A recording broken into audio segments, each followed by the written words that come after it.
Paris, les 5000 hectares du monde où il a été le plus pensé, le plus parlé, le plus écrit, disait Giraudoux. C'est dans ce carrefour de la planète, entre les Tuileries et Saint-Germain-des-Prés, que nous avons rencontré le professeur Robert Debré, membre de l'Institut. Viens ici, Sénèque.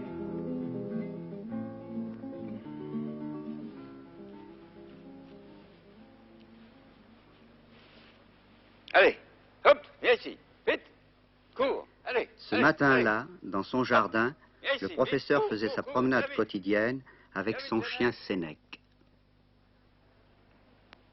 Pourquoi j'ai un chien? Mais je ne le sais pas. Ce ne sont pas des choses que l'on sait, ce sont des choses que l'on sent. Eh bien, en vérité, je crois qu'il s'agit d'un besoin constitutionnel, d'un besoin héréditaire. Je crois beaucoup que l'amour des animaux, qui est très net chez beaucoup d'hommes et chez beaucoup de femmes, et qui s'oppose au sentiment inverse de gens qui n'aiment pas la fréquentation d'un animal familier, sont des caractères génétiques qui viennent du fond de notre patrimoine héréditaire. Je crois que nous sommes faits de telle façon que nous avons le goût d'un animal familier, ou que nous ne l'avons pas. J'ai toujours eu le goût d'avoir une vie partagée avec un animal, et c'est un goût familial d'ailleurs, et en tout cas depuis de très longues années, j'ai toujours cherché à avoir un chien avec moi. Si je songe à mon entourage et au goût pour les animaux, je dois dire qu'il est plus étendu que le goût pour les chiens. En effet, ma fille a un très grand goût, je j'ose presque le dire, d'un besoin de fréquentation des chats. Quand elle était petite fille, elle avait aussi un grand amour pour les animaux et à la campagne, elle avait un petit agneau. Elle préférait rester avec lui dans un pré plutôt que de se promener avec les autres enfants.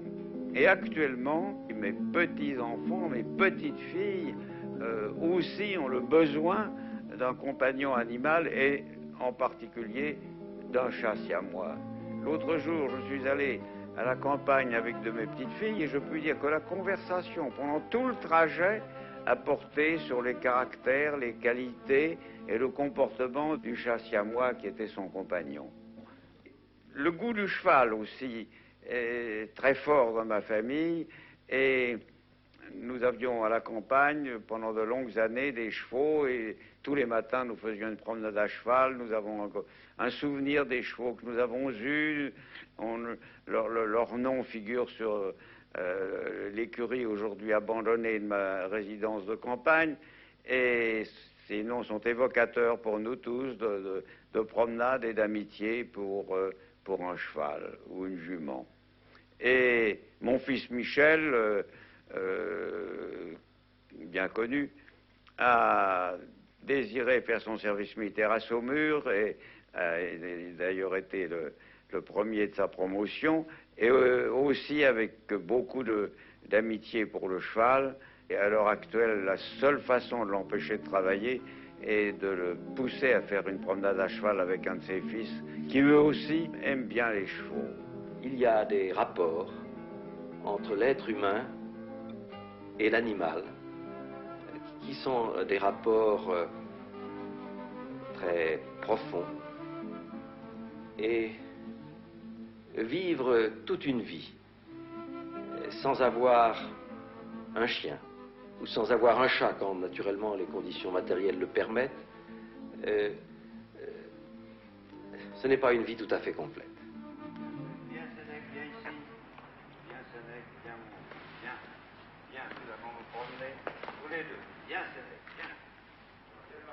Dès mon réveil, il entre dans ma chambre et en vérité ne me quitte plus. Il assiste à mon petit déjeuner, attend que je descende et s'assoit dans mon bureau quand je travaille ou quand je lis ou j'écris. Et puis quand je vais me promener dans le jardin, pas à pas, il est à côté de moi. Et enfin, quand je fais ma promenade quotidienne dans les champs et dans les vignes, il ne me quitte pas.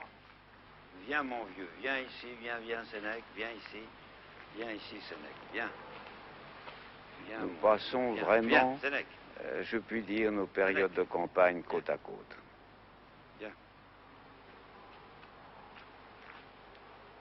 Viens.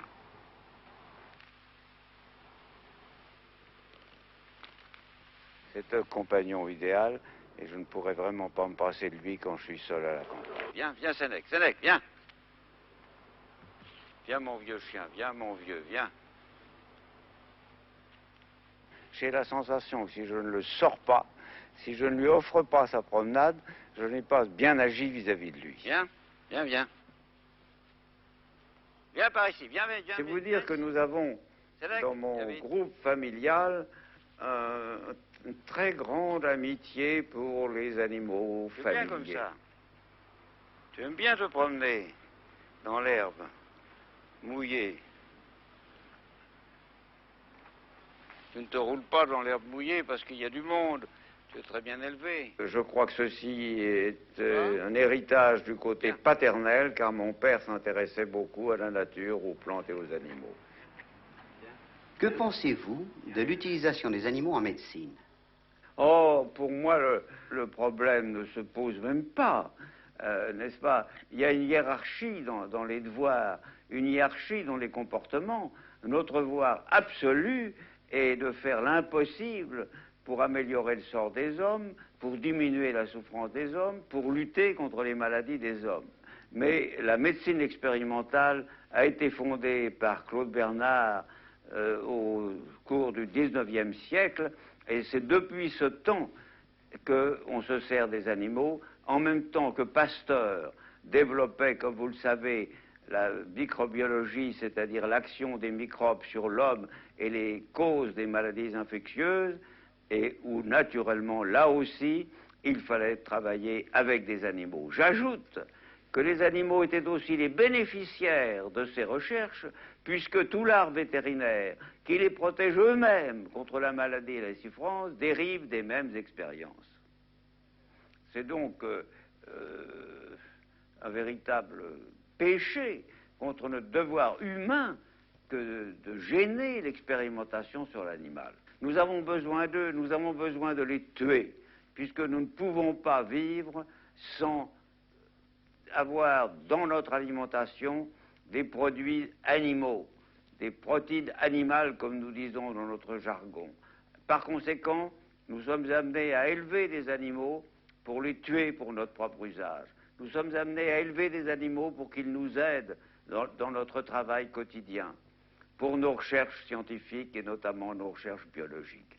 Dans tous ces cas, nous devons user avec humanité, avec sympathie vis-à-vis de l'animal et par conséquent lui éviter la souffrance.